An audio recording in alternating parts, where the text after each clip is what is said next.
Ticket ticket. అరే bus బాగానే full అయినట్టుంది కదా, సీట్లు లేనట్టున్నాయి. మొత్తం ఏడ చూడు ఫుల్లే ఫుల్. అవో ఇక్కడ ఎవరో దస్తేసిర్రు, తీసుకొస్తుందాం ఏం కాతి. ఓ ఆంటీ, కిటికీలకైనా ఒక అంకుల్ ఖర్చు పేసిందా ఆంటీ కూర్చుంటా అని?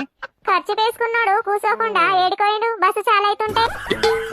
ఏమో ఆంటీ నాకు తెలియదు, ఖర్చు అయితే వేసుకున్నాడు. వాటర్ బాటిల్ కు పోయిండో బాత్రూమ్ పోయిండో. నీకు తెలియనప్పుడు ఎందుకు మాట్లాడుతున్నావు? సబ్జెక్ట్ కూర్చోరాదు. అబ్బో ఏంది మీ సూర్యకాంతం లాగుంది ఇట్లా మాట్లాడుతుంది. అయినా మనకెందుకు లేదు, సపరేట్ కూర్చుంటే పోలే. సంగారెడ్డి సంగారెడ్డి బస్ చాలా అవుతుంది, ఎక్కటోళ్ళు ఎక్కాలి, బయటకు పోయిన వాళ్ళు రావాలి తొందరగా. ఎవరు ఇల్లు మంచిగా ఖర్చు వేసిన సీట్లో కూర్చున్నది ముద్దపప్పోలే. రైట్ రైట్, బస్సు స్టార్ట్ చేయి డ్రైవర్. ఓ అమ్మా ఇది నా సీటు. ఎవరయ్యా నువ్వు? నా సీట్ అనబడుతుంది. నువ్వు కొన్నావా ఈ సీటు? అగో ఏమదమ్మా నువ్వు అట్లా మాట్లాడుతున్నావు? ఖర్చు వేసుకున్న సీటు నాది కాదా? అగో మళ్ళీ అట్లనే మాట్లాడుతున్నావు. నీ ఖర్చు ఆడున్నదంటే